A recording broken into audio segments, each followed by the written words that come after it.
Hello students, क्या आप जानते हैं कि जो आप लेक्चर देख रहे हैं उसमें एक क्विज कंटेस्ट भी शामिल है जिसका नाम है स्टार क्विज।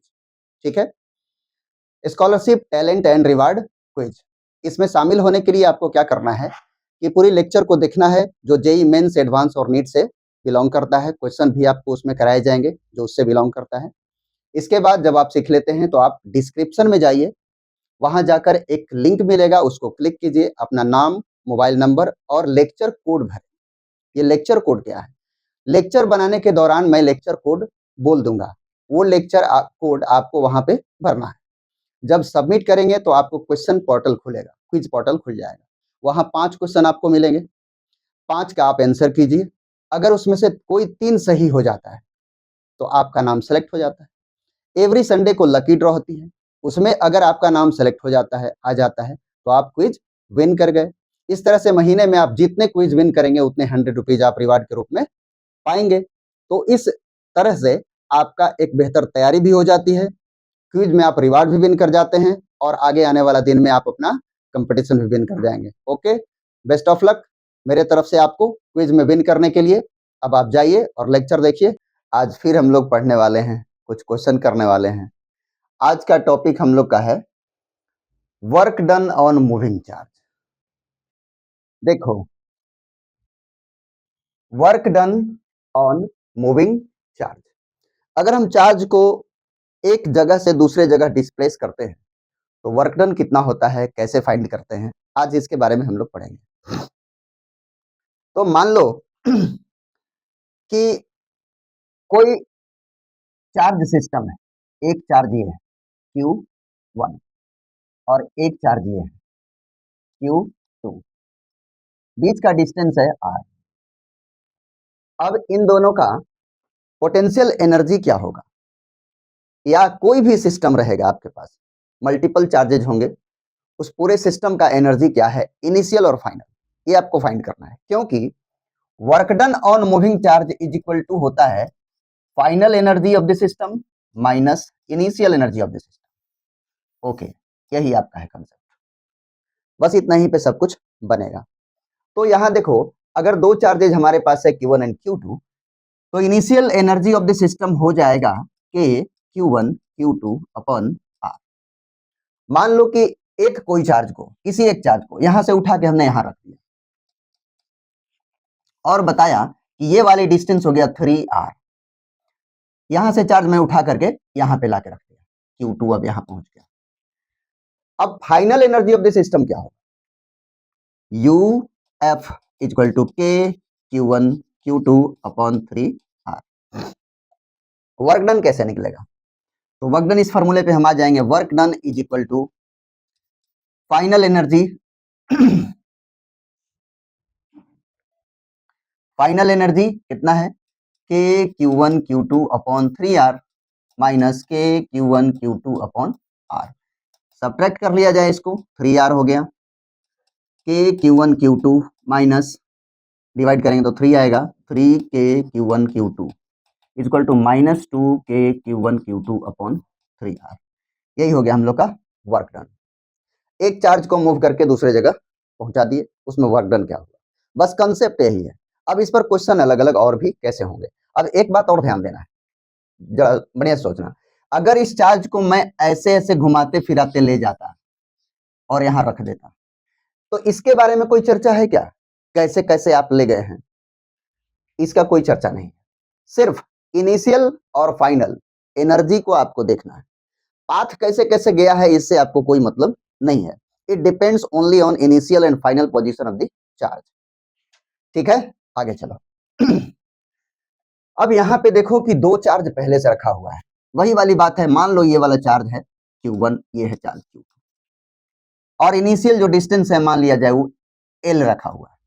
अब फिर बताया जा रहा है कि इस चार्ज को उठाकर हम यहां से यहां लेके आ जाए। अगर ऐसे, ये पोजीशन को मान लेते हैं हम A, इसको मान लेते हैं B, इसको मान लेते हैं C। अगर सवाल ऐसा बनाया जाए इस तरह, from given system if charge Q2 is taken from B to C, then find work done on charge Q2 और work done on the system, ये भी बोल सकते हैं। तो ठीक है, तो हमको क्या करना है, work done is equal to हम लोग करते हैं U final minus U initial. आप पॉज करके आराम से इसको निकाल सकते हैं। तो इनिशियल वाला आई वाला तो डिस्टेंस हम लोग को चाहिए ना, मान लो ये डिस्टेंस हमको दिया हुआ है 2r, तो ठीक उसी तरह से करेंगे, यू फाइनल हमारा हो जाएगा के। अब ये चार्ज यहाँ आ गया है, देखो ध्यान से, चार्ज हमारे पास दो ही हैं, तीन नहीं है, ये तो पॉइंट है, पोजीशन है, दो ही चार्ज हैं। पहले तो ये सिचुएशन में था जिसका इनिशियल हम लोग लिख सकते हैं यू इनिशियल के Q1 Q2 अपॉन एल, और यू फाइनल लिख सकते हैं के Q1 Q2 अपॉन 2r, यहाँ पे आ रहा है 2r, ऐसे यहाँ पे एल दिया हुआ था, यहाँ पे 2r दिया हुआ है, या फिर हम लोग इसको सेम टर्म में चेंज कर लें अगर, तो ज्यादा बेटर रहेगा, आपको आसान पड़ेगा। इसको भी हम एल ही लिख लेते हैं, चलिए हाँ एल लिख लिया। अब आप सब्ट्रैक्ट कर सकते हैं आसानी से दोनों को, you final minus U initial के Q1 Q2 upon 2l minus के Q1 Q2 upon L, subtraction कर लीजिए, आंसर आपका आ गया 12 के Q1 Q2 माइनस 2 के Q1 Q2, आंसर हमारा आ गया माइनस के Q1 Q2 अपॉन 2l। यही हो गया work done on the system और work done on charge Q2 in putting from B to C। अब B से C जाने के लिए अब जैसे भी जाओ कोई फर्क नहीं पड़ता है, रास्ते पर कोई फर्क नहीं पड़ता। ठीक है, नेक्स्ट आइए। अब ये देखो क्या बोला जा रहा है कि 3 चार्जेस, क्वेश्चन नहीं लिखा हुआ है बट यू कैन राइट, हम लिख सकते हैं इसको। मान लो यहाँ पे एक चार्ज है Q Q Q, ये 3 चार्जेस रखे हुए हैं वर्टिसेज ऑफ ट्रायंगल और इक्विलेटरल ट्रायंगल है, मान लो L है साइड, L है और L है। क्वेश्चन ये बताई जाए कि ऑल 3 चार्जेस को उठाकर वहां से हम बड़ा वाला ट्रायंगल जिसका साइड लेंथ 12 है उसके वर्टिसेज पे रख देंगे। मतलब ऑल 3 चार्ज को छोटा वाला ट्रायंगल के वर्टिसेज से उठाकर बड़े वाले ट्रायंगल के वर्टिसेज पे अगर हम रख दें तो वर्क डन कितना होगा, work done on the system क्या हो जाएगा, आप इसको पॉज करके निकाल सकते हैं। Initial energy, initial potential energy of the system पहले आप निकाल लीजिए, final potential energy of the system बाद में आप निकाल लीजिए और सब्ट्रैक्ट कर दीजिए वर्क डन। जैसे देखो यहाँ पे हम लिख लेते हैं find work done by shifting all 3 charges from vertices of a smaller triangle to bigger triangle। यहां से उठा के हम इसके वर्टिसेज पर रख दिए, वर्क डन क्या होगा, देखो work final potential energy of the system minus initial potential energy. Final क्या हुआ,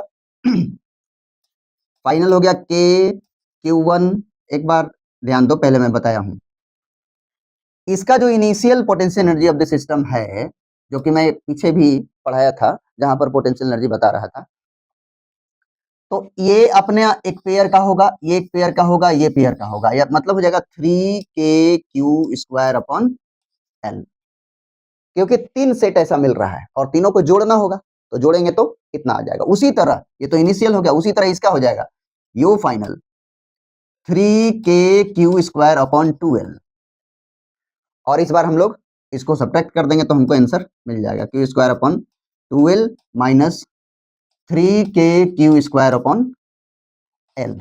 आप सब्ट्रैक्ट कर लें, आंसर हो जाएगा 2l हो गया। अब इसको सब्ट्रैक्शन करेंगे तो ये तो हो जाएगा 3k² माइनस मल्टीप्लाई हो जाएगा तो 6k² और हो जाएगा माइनस 3k² अपॉन 2l। ये हो गया work done on the system.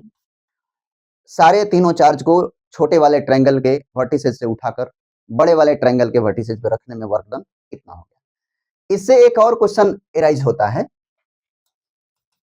कि यही सारे चार्ज को, तीनों को इस छोटे वाले ट्रायंगल से उठाकर हम इन्फिनिटी पे चले जाएं इन्फिनिटी पे अगर सब तीनों चार्ज को रख दें तब क्या होगा, तो उस केस में भी हम लोग वर्क डन निकाल सकते हैं। वर्क डन इक्वल टू हो जाएगा इनिशियल जो एनर्जी है वो तो हमारा 3k² हो जाएगा और फाइनल एनर्जी क्या हो जाएगा 0। तो वर्क डन कितना हो जाएगा, वर्क डन हो जाएगा U final minus U initial और वर्क डन हमारा फिर मिल गया 0 माइनस 3k²/L। ये हो जाएगा आंसर अगर सारे तीनों चार्ज को उठा के हम इन्फिनिटी पे लेके चल जाएं तो वर्क डन ऐसा हो गया। अब ये 0 क्यों हो गया, क्योंकि डिस्टेंस बढ़ गई ना।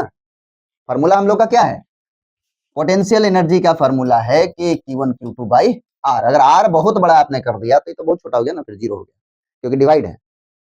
ठीक है, आगे चलो।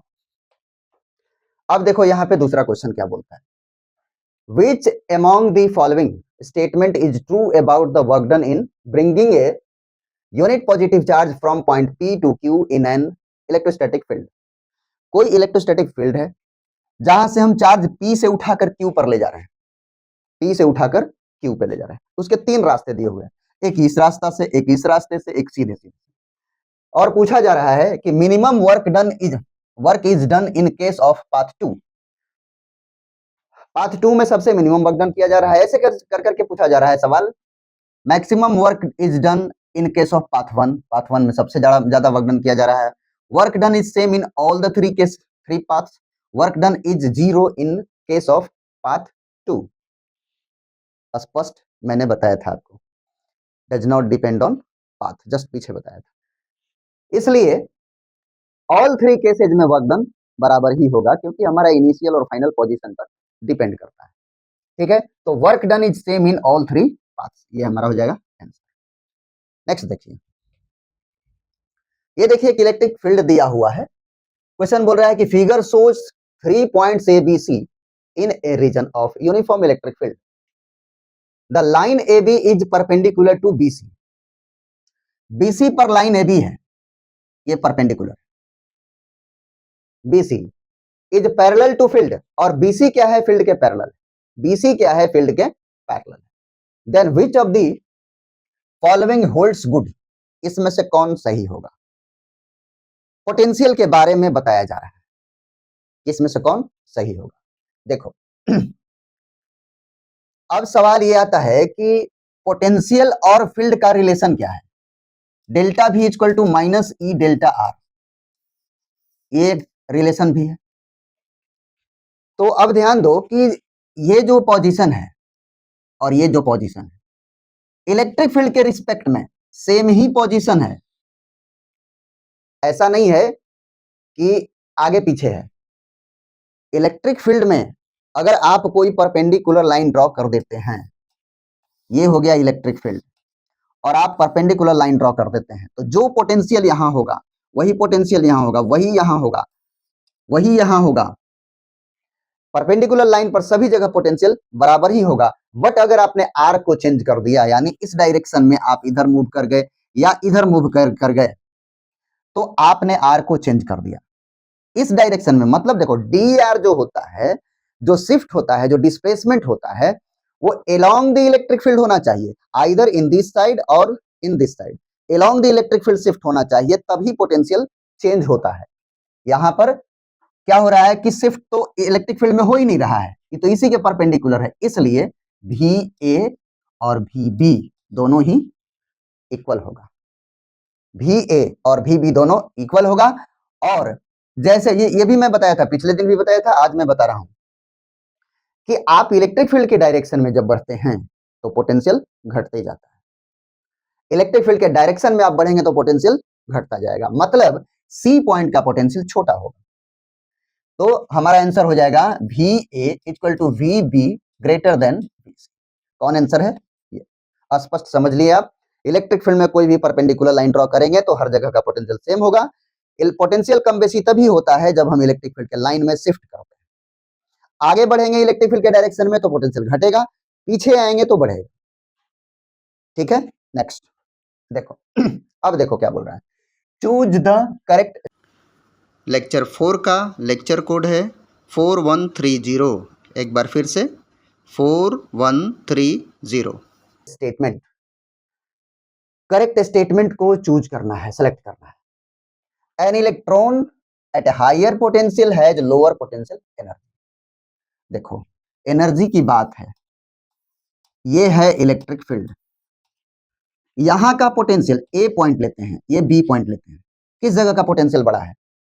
ए का पोटेंशियल बड़ा है, क्योंकि बी आगे बढ़ गया है, तो आगे बढ़ा है तो पोटेंशियल क्या हो जाएगा? कम हो जाएगा। यहाँ का पोटेंशियल बड़ा है, मान लो यहाँ का पोटेंशियल है 20 वोल्ट, नॉट जस्ट करेक्ट मैं बोल रहा हूँ, मैं एक समझाने के लिए बात कर रहा हूँ। मान लो 20 वोल्ट पोटेंशियल है और यहाँ का पोटेंशियल है 15 वोल्ट। अगर आप यहाँ पे चार्ज रखते हो, इलेक्ट्रॉन की बात कर रहा है, इलेक्ट्रॉन की थोड़ा सा ध्यान देना है, इलेक्ट्रॉन की बात कर रहा है, मतलब ये माइनस क्यू चार्ज हुआ और यहाँ भी माइनस क्यू। अगर हम यहाँ पे रखते हैं जो हायर पोटेंशियल है, तो आंसर एनर्जी कितना आएगा? भी क्यू, मतलब 20 क्यू लेकिन माइनस में। और यहां का पोटेंशियल एनर्जी क्या होगा? देखो यू बी माइनस 15 क्यू आएगा, क्योंकि एनर्जी का फॉर्मूला हमारा ये भी होता है पोटेंशियल इनटू चार्ज। तो आपने क्या देखा कि यहां का पोटेंशियल है माइनस 15 क्यू। अब बताओ पोटेंशियल बड़ा कौन है? ये बड़ा है। पोटेंशियल एनर्जी जो है, पोटेंशियल एनर्जी यहाँ का बड़ा है और यहाँ का छोटा हो गया। नेगेटिव जो बड़ा होता है वो छोटा हो जाता है। तो इस तरह हम क्या बोल सकते हैं कि हायर पोटेंशियल पर लोअर एनर्जी होता है, हायर पोटेंशियल पर लोअर एनर्जी होता है। देखो an electron at higher potential has lower potential energy, ये सही है। An electron at a lower potential energy has lower नहीं, हम लोग का आंसर ये हो जाएगा 1। ठीक है, नेक्स्ट देखो चूज द करेक्ट स्टेटमेंट, हो गया ना ये? ओके चलो, हाँ अब अगला देखो। When the separation between two charges is increased, when the separation between two charges is increased the electric potential energy of the system. Electric potential energy of the system क्या होगा? पोटेंशियल एनर्जी का formula होता है के Q1 Q2 by are. जब are को हम बढ़ा देंगे तो पोटेंशियल एनर्जी क्या होगा? कम हो जाएगा। लेकिन यही सही नहीं है, क्योंकि ये चार्ज पर भी डिपेंड करता है कि Q1 Q2 जो है वो दोनों का मल्टीप्लाई पॉजिटिव हो रहा है कि निगेटिव हो रहा है। यहाँ पे कोई स्पष्ट नहीं किया है। When separation between two charges is increased, ये नहीं बताया है कि प्रोडक्ट जो है एक निगेटिव है कि एक पॉजिटिव है। दोनों चार्ज में, दोनों चार्ज का साइन क्या है और साइन का प्रोडक्ट क्या है? ऐसे तो अगर पॉजिटिव Q1 रहेगा इंटू पॉजिटिव Q2 रहेगा तो आंसर तो पॉजिटिव आ जाएगा, और साथ में निगेटिव Q1 होगा और निगेटिव Q2 रहेगा तो भी प्रोडक्ट हो जाएगा पॉजिटिव ही। इसलिए प्रोडक्ट की बात करना है, प्रोडक्ट जो है निगेटिव है कि पॉजिटिव है। अगर प्रोडक्ट निगेटिव है तो ये रिलेशन दूसरा होगा, और अगर पॉजिटिव है तो रिलेशन दूसरा होगा। इसलिए हम यहाँ पे ये नहीं कह सकते हैं कि अगर इंक्रीज कर देंगे तो पोटेंशियल एनर्जी डिक्रीज ही हो जाएगा। अगर ये निगेटिव, प्रोडक्ट निगेटिव रहेगा तो आर को जब हम बढ़ाएंगे तो एनर्जी बढ़ जाएगा, आर को जब हम बढ़ाएंगे तो एनर्जी बढ़ जाएगा। समझ पा रहे हैं? देखिए मान लो कि इसका वैल्यू, मान लो ये देखो ये माइनस है, एक केस हम माइनस का लेते हैं, तो माइनस वाली केस में जब आर को हम बढ़ा देंगे तो वैल्यू जो आएगा वो कुछ रहेगा वैल्यू, और एक प्लस वाला केस में जब हम आर को बढ़ा देंगे, आर को बढ़ा देंगे तो प्लस वाला केस में जब हम आर को बढ़ाएंगे तो वैल्यू घट जाएगा, और इस वाला केस में जब हम आर को बढ़ाएंगे तो वैल्यू तो घटेगा बट निगेटिव है, तो घटा हुआ वैल्यू जो निगेटिव का होता है वो बड़ा कहलाता है। इसलिए इस केस में हम बोल सकते हैं कि we do not know may increase और डिक्रीज, क्योंकि आपने चार्ज के बारे में कुछ बताया नहीं है कि प्रोडक्ट जो आ रहा है वो पॉजिटिव आ रहा है कि निगेटिव आ रहा है, ये नहीं बताया। इसलिए यहाँ पे हम लोग इसको आंसर सेलेक्ट करेंगे। ओके आगे देखो अब अगली जो टॉपिक है, देखो बड़ा काम का टॉपिक है, जब आता है तो पता ही नहीं चलता है कि क्या करना है, और बहुत छोटा सा है। Electrostatic energy conversion into kinetic energy. मान लो कि कोई एक चार्ज रखा हुआ है और यहाँ का पोटेंशियल भी है और चार्ज क्यू है। एनर्जी क्या होगा इसका? एनर्जी हो जाएगा वी क्यू, समझ में बात आ रही है? एनर्जी हो जाएगा VQ। अब इस चार्ज को अगर हम छोड़ दिया, एनर्जी आ गया ना, जब किसी बॉडी में किसी चार्ज में एनर्जी आ जाता है, पोटेंशियल एनर्जी आ जाता है और आप उसको रिलीज कर देते हैं, फ्री छोड़ देते हैं, तो वो एक्सेलरेट करना शुरू हो जाता है, तो ये एक्सेलरेट करने लगेगा। अगर एक्सेलरेट करेगा तो काइनेटिक एनर्जी बनेगा और फाइनली जो काइनेटिक एनर्जी होगा that will be equal to its potential energy. इसलिए इसको हम कन्वर्जन के रूप में लिख सकते हैं कि काइनेटिक एनर्जी जो बनेगा वो पोटेंशियल एनर्जी के बराबर हो जाएगा और इसलिए 1/2mv² लिखेंगे और इधर लिखेंगे VQ। और हमको निकालना है वेलोसिटी। क्या निकालना है? अगर वेलोसिटी पूछ दिया सवाल में, टू फाइंड वेलोसिटी, कि भाई कन्वर्जन है, किसी चार्ज को हमने किसी पोटेंशियल पे रखा है, उसको फिर रिलीज कर दिया, तो बताओ कि वेलोसिटी कितना होगा अगर एक्सीलरेट करना शुरू हो गया तो पोटेंशियल। तो वेलोसिटी क्या होगा जरा ये देखो, v² इक्वल टू 2VQ/m। इसको इधर ला दिया और v क्या मिल गया हम लोग को? √2VQm। ऐसे ये हो जाएगा velocity of charge particle when it is released from a point where potential is v। ठीक है, इस पर क्वेश्चन भी जस्ट यही है, देख लो। An electron of mass m and charge E is accelerated from rest through potential difference V in vacuum. Its final speed will be। अब देखो, अगर मैं कहीं V लिख दे रहा हूं तो आप कंफ्यूज नहीं होइएगा कि पोटेंशियल कहीं का है, पोटेंशियल डिफरेंस ही, क्योंकि इनिशियल पोटेंशियल हम 0 मान के चलते हैं हमेशा, इसलिए V लिख देते हैं। ठीक है ना? अगर कहीं V लिखा हुआ है तो इसका मतलब ये नहीं कि पोटेंशियल उस पॉइंट का, पोटेंशियल डिफरेंस होता है। ये हमेशा दिमाग में सेट होना चाहिए, इसलिए हम अभी जो बनाए थे सेम वही चीज यहाँ आपका दिया हुआ है, क्योंकि यहाँ भी कन्वर्जन वही है कि kinetic energy will be equal to potential energy, convert करके जो अभी आंसर आया था वही। ठीक है, ये सब क्वेश्चन आपने सीखा depending on energy of the system of charge and work done on the system of charge, work done on the charge to shift it from one point to another.